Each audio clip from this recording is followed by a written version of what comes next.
मुंशी प्रेमचंद की कहानी माता का हृदय। माधवी के पति की 22 साल पहले मौत हो गई थी। उसके पास कोई धन दौलत नहीं था और संपत्ति के नाम पर सिर्फ एक बेटा था जो कि इस वक्त जेल में बंद था। अपने उस घर में वो अकेली पड़ गई थी और उसके आंसू तक पोंछने वाला कोई नहीं था। माधवी ने बड़ी दुख तकलीफों को झेलते हुए अपने बच्चे को पाल पोस कर बड़ा किया था। अगर माँ बेटे को जुदा करने वाली मौत होती तो माधवी सब्र कर लेती और उसके मन में किसी के लिए क्रोध न होता, लेकिन उन्हें जुदा करने वाले तो कोई और थे जिनके अत्याचार को सहना उसके लिए मुश्किल हो रहा था। माधवी के मन में बार बार उन स्वार्थियों से बदला लेने का विचार घूम रहा था।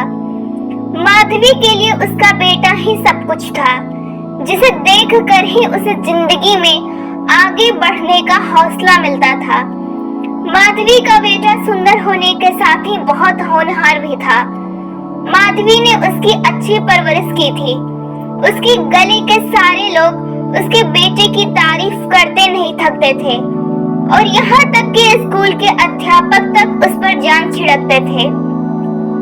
माधवी के बेटे का नाम आत्मानंद था।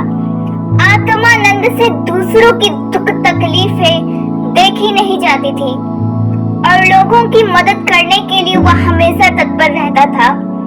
उसे देखकर कोई सोच भी नहीं सकता था कि वह कोई अपराध कर सकता है। माधवी भी यही सोचकर तड़पते हुए दिन काट रही थी कि आखिर उसका क्या अपराध था। आत्मानंद में गुणों का भंडार था। वह साहसी, निस्वार्थ और देश प्रेमी होने के साथ साथ कर्तव्य का पालन करने वाला इंसान था। साथ ही वो राजनीति में रुचि रखता था। वो बेबाक था और अपने राजनीतिक लेखों की वजह से सरकारी कर्मचारियों की नजरों में आ गया था। पुलिस भी उसकी हरकतों पर नजर रखती थी। पुलिस बस एक मौके की तलाश में थी ताकि वो उसे जेल की सलाखों के पीछे डाल सके। जिले में पड़े एक डाके ने उन सभी लोगों को आत्मानंद को फंसाने का अवसर दे दिया जो उसे पसंद नहीं करते थे। डाके से तार जुड़े होने का हवाला देकर आत्मानंद के घर की तलाशी ली गई, जहां मिले कुछ पत्रों व लेखों को डाके का मुख्य कारण बताते हुए उसे गिरफ्तार कर लिया गया। अपने आरोपों को सिद्ध करने के लिए पुलिस ने कुछ और युवकों को भी गिरफ्तार कर लिया और आत्मानंद को गिरोह का मुखिया करार दे दिया गया, जिसके बाद महीने भर तक मुकदमा चला और न जाने कहां से पुलिस ने ऐसे झूठे गवाह सामने लाकर खड़े कर दिए कि कोर्ट ने आत्मानंद समेत सभी युवकों को दोषी करार दे दिया और 4 साल के कठोर कारावास की सजा सुना दी। बेटे की हर सुनवाई में जा रही माधवी ने देखा कि इंसान का चरित्र कितना नीच हो सकता है और वह अपने स्वार्थ के लिए किसी को भी हानि पहुंचाने से नहीं चूकता। अपने बेटे को हथकड़ियों में पुलिस द्वारा जेल ले जाते देख माधवी वहीं बेहोश होकर गिर गई, जिसके बाद कुछ भले लोगों ने उसे टांगे पर बैठाकर घर तक पहुंचाया। माधवी को जब होश आया तो उसे पूरा वकायदा याद आया। अपने इकलौते सहारे से दूर होने का गम उसे खाया जा रहा था, जो उसे एक पल भी चैन की सांस तक लेने नहीं दे रहा था। कोई रास्ता न सूझने पर माधवी ने अपनी वेदना को ही प्रतिशोध में बदलने का फैसला लिया और उसके बेटे की यह दुर्दशा करने वालों से बदला लेने ही अपना जीवन का मकसद बना लिया। माधवी के मन में भी प्रतिशोध की ज्वाला धधक रही थी। वह बस यही सोच रही थी कि ऐसा क्या करे कि जिससे उन अत्याचारियों से बदला लिया जा सके। देर रात तक माधवी सोचती रही कि विधवा जीवन जीते 22 साल बीत गए, लेकिन अब उसे बाहर निकलना होगा। अपने अंतर्मन से माधवी कहने लगी कि इस दुनिया में अच्छे कर्मों की कोई जगह नहीं हो सकता। ईश्वर ने भी निराश होकर हमसे मुंह फेर लिया है, तो ऐसे में उन अत्याचारियों को दंडित करने के लिए उसे ही कदम उठाना होगा। शाम का वक्त था। लखनऊ में एक बड़ा सा बंगला झिलमिलाती लाइटों से सजा था, जहाँ दोस्तों की महफिल सजी थी और गाना बजाना हो रहा था। एक और मेज आतिशबाजियों से सजी थी तो दूसरी ओर तरह तरह के पकवान रखे थे। बंगले के चारों ओर पुलिसकर्मी तैनात थे, क्योंकि वह बंगला पुलिस सुपरिटेंडेंट मिस्टर बागची का था। बागची ने एक बड़ा मार्के का केस जीता था, जिससे खुश होकर अफसरों ने उन्हें तरक्की दी थी, जिसकी खुशी में जश्न मनाया जा रहा था। मार्के का केस जिसमें पुलिस बेगुनाह युवकों को झूठे केस में फंसाकर जेल में भर देती थी। यहाँ आए दिन उत्सव ही होते रहते थे। महफिल में रौनक बढ़ाने के लिए मुफ्त में गाने बजाने वाले, आतिशबाजियां और आधे दामों पर मिठाइयाँ व फल फूल उन्हें आसानी से मिल जाते थे। दौड़ धूप करने के लिए सिपाहियों की एक टुकड़ी हर वक्त उनके घर पर तैनात रहती थी। महफिल में गाने बजाने का कार्यक्रम समाप्त होने के बाद मेहमान अब भोजन करने लगे थे। दुकान से दावत का सामान ढोने वाले मजदूर उन्हें कोसते हुए वहां से चले गए थे। बस बाकी बचे मजदूरों के साथ एक बूढ़ी औरत वहां काम कर रही थी। वो बूढ़ी औरत चेहरे पर हल्की मुस्कान लिए अपने काम में मग्न थी। वह महिला कोई और नहीं बल्कि माधवी थी, जो बदला लेने के लिए मजदूर बनकर काम कर रही थी। महफिल खत्म होते होते सभी मेहमान जा चुके थे। इक्के दुक्के मजदूर बजा हुआ खाना समेट रहे थे। माधवी एक कोने में चुपचाप बैठी हुई एकटक सभी को देखे जा रही थी। सहसा मिस्टर बागची की नजर माधवी पर पड़ी तो वो उसके पास पहुंचे और बोले, तुम अब तक यहाँ क्या कर रही हो? कुछ खाने के लिए मिला या नहीं? माधवी ने नजर उठाकर बागची को देखकर कहा, साहब, खाना तो मिल गया, लेकिन मेरे पास जाने के लिए कोई जगह नहीं है। अगर आपको ऐतराज ना हो तो मुझे यही कोने में पड़ी रहने दीजिए। माधवी की बात सुनकर बागची ने कहा, नौकरी कर लेगी बंगले में, बच्चे को पालना आता है क्या? बागची की बात सुनकर माधवी ने तपाक से कहा, जी साहब, बच्चे को अच्छे से खिलाना जानती हूँ। इसके अलावा घर के छोटे बड़े सभी काम कर सकती हूँ। बस मुझे एक मौका दे दीजिए। माधवी की ओर ध्यान से देखते हुए बागची ने कहा, ठीक है, तुम आज से ही काम शुरू कर दो। माधवी को बागची के बंगले में काम करते हुए 1 महीने से अधिक हो गया था। माधवी अपने काम में इतनी निपुण थी कि उससे पूरा घर खुश रहता था। बागची की पत्नी का स्वभाव चिड़चिड़ा था और वह आलस व अपनी खराब सेहत के चलते दिन भर बिस्तर पर या सोफे पर पड़ी रहती और नौकरों पर चिल्लाती रहती। उसके स्वभाव के कारण बच्चे का ध्यान रखने वाली ज्यादा दिन तक टिक नहीं पाती थी। माधवी उसकी जली कटी बातें सुनकर भी चुपचाप अपने काम में लगी रहती, इसलिए बागची की पत्नी को उससे कुछ खास शिकायतें नहीं थी। उसने बच्चे की देखभाल की जिम्मेदारी भी माधवी को ही दे दी थी। बागची और उनकी पत्नी को इससे पहले भी कई बच्चे हो चुके थे, लेकिन अज्ञात कारणों से उनका एक भी बच्चा कुछ महीनों या फिर साल भर से ज्यादा जीवित नहीं बच पाता था। इसलिए इस बच्चे पर दोनों माँ बाप की जैसे जान बसते थे। पढ़े लिखे होने के बावजूद दोनों अपने बच्चे की सुरक्षा के लिए टोना टोटका व जंतर मंतर अपनाने से भी परहेज नहीं करते थे। बच्चा माधवी के पास ही ज्यादा समय बिताता, इस वजह से वो माधवी से काफी ज्यादा घुल मिल गया था। अगर माधवी कुछ देर के लिए भी उसकी नजरों से दूर हो जाती तो बच्चा जोर जोर से रोने लगता था।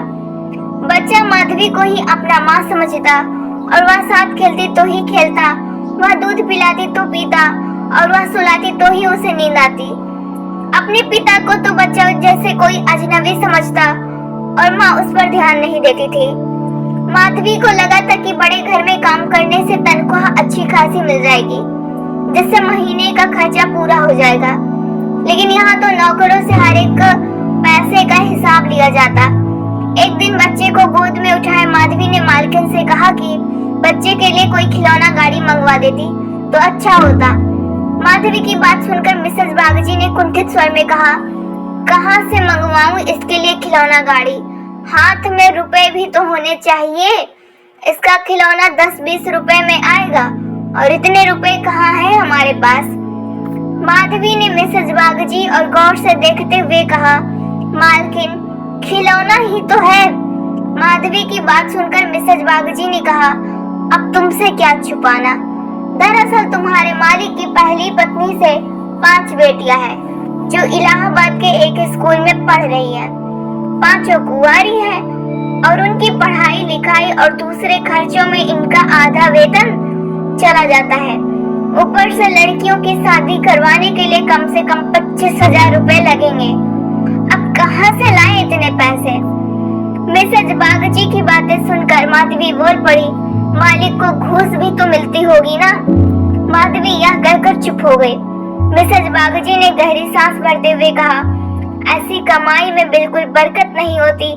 काली कमाई का पैसा एक हाथ से आता है और दूसरे हाथ से चला जाता है। जैसे जैसे दिन बीतते जा रहे थे, माधवी के मन में उस बच्चे के लिए स्नेह और भी बढ़ता जा रहा था। कभी कभी बदला लेने की बात याद आती तो वह क्रोध से भर जाती और फिर बच्चे को देखकर शांत हो जाती। वहां रहते हुए माधवी मिस्टर बागजी के परिवार की स्थिति से वाकिफ हो गई थी। कई बार तो वह अपना दर्द भूलकर उनके परिवार के लिए चिंतित हो जाती और उसका मन दया से भर जाता। माधवी सोचती रहती, मालिक आखिर 5 बेटियों की शादी कैसे कराएंगे। ऊपर से पत्नी बीमार रहती है और बच्चा छोटा है। जरूर उनके परिवार पर अभिशाप है, वरना इतना सब होने के बावजूद कौन दुखी रहता है। कमजोर बच्चों के लिए बरसात तो बीमारियां लेकर आती है। बरसात में उन्हें अक्सर खांसी, जुकाम और बुखार घेर लेता है। ऐसे ही बरसात में माधवी एक दिन किसी काम में अपने घर चली गई। पीछे से बच्चे ने रो रो कर पूरा घर सिर पर उठा लिया। कुछ देर गोद में उठाने के बाद मिसेज बागजी ने एक नौकर को उसे टहलाने के लिए सौंप दिया। कुछ देर आंगन में घुमाने के बाद नौकर ने बच्चे को हरी घास पर बैठा दिया। बारिश के पानी से जमीन गीली थी और बच्चा ऐसे ही कई घंटों तक पानी में खेलता रहा। वह नौकर दूसरे नौकरों के साथ गप्पे हाँकने में मस्त हो गया। काफी देर बाद जब नौकर को ध्यान आया तो वह बच्चे को फटाफट भीतर ले गया और उसके कपड़े बदलवाए। शाम होते ही जुकाम से बच्चे की नाक बहने लगी और खांसी से गले से आवाज आने लगी। देर शाम जब माधवी बंगले में पहुंची तो बच्चे की हालत देखकर उसका कलेजा फटने लगा। वह बच्चों को लेकर तुरंत मालकिन के पास पहुंची और कहा, देखो जरा बच्चे का क्या हाल हो गया है, कहीं इसे सर्दी तो नहीं लग गई। बच्चे की हालत देखकर मालकिन भी हक्की बक्की रह गई, क्योंकि वह ऐसा मंजर पहले भी देख चुकी थी। मिसेज बागजी ने तुरंत नौकरों से अलाव जलाने को कहा। मिसेज बागजी और माधवी दोनों पूरी रात बच्चे को ठीक करने में जुटे रहे। दोनों की आंखों से नींद जैसे कोसों दूर थी। ऐसे में सवेरा कब हो गया दोनों को पता भी न चला। मिस्टर बागजी को जैसे ही बच्चे की बीमार होने की खबर मिली तो वह डॉक्टर को लेकर सीधे घर पहुंचे। 3 दिन में बच्चे की हालत में सुधार आने लगा, लेकिन वह काफी कमजोर हो गया था। बच्चे का ख्याल रखने में माधवी ने दिन रात एक कर दिया। यह वही माधवी थी जो परिवार का सर्वनाश करने का संकल्प लिए उस घर में आई थी और आज उसी घर के चिराग की सलामती के लिए दिन में हजारों बार ईश्वर से दुआएं मांग रही थी।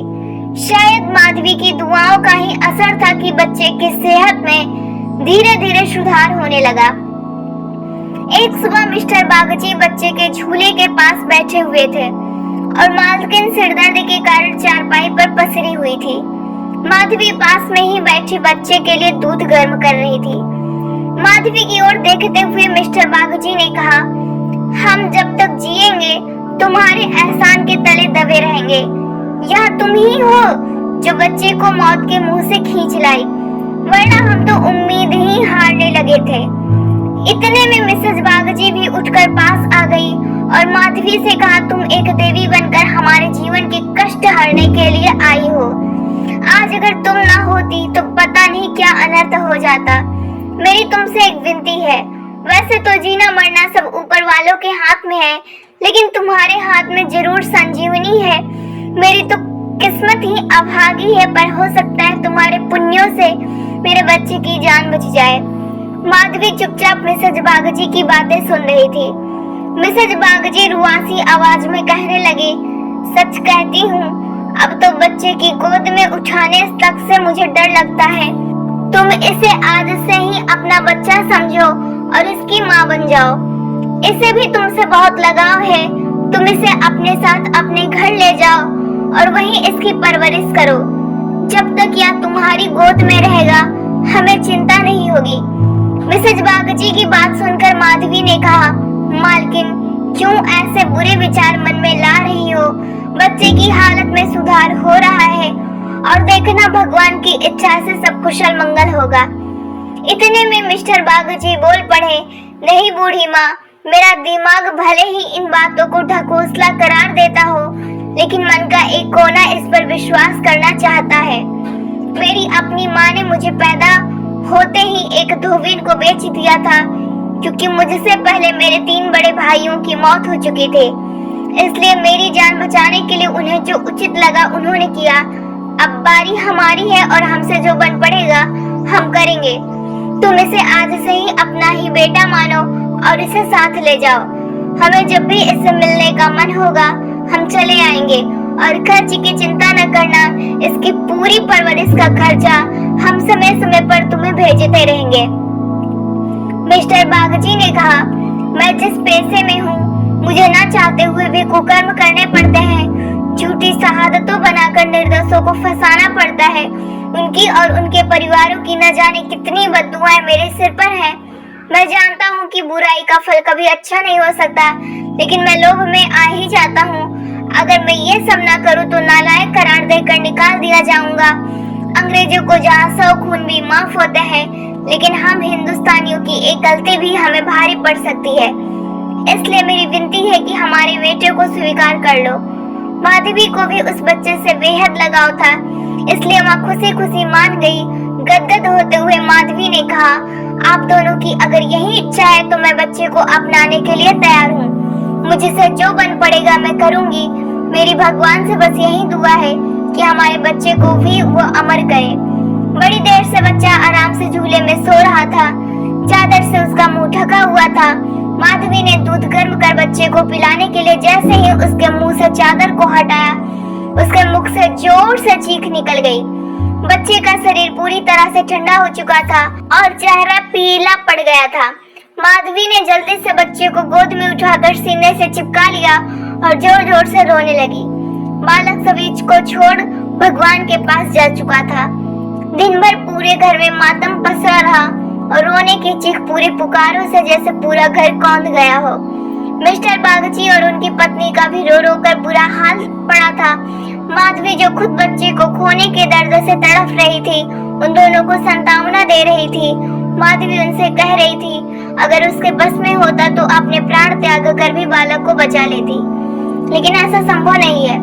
माधवी जो अपना बदला लेने आई थी, ममता के बंधन में बंद स्वयं दुख लेकर जा रही थी। सच कहते हैं कि माँ का दिल दया का सागर होता है। माँ वह देवी है जिसकी निर्मलता से कोई भी मैला नहीं कर सकता है। कहानी से सीख, माँ की ममता का पूरी दुनिया में कोई मोल नहीं। माँ अपने बच्चों की तड़फ नहीं देख सकती और बच्चे की ममता के आगे माँ अपना सारा क्रोध भूल जाती है। वहीं यह कहानी यह सीख भी देती है कि इंसान को कभी लालच नहीं करना चाहिए और ना ही किसी को दुख देना चाहिए।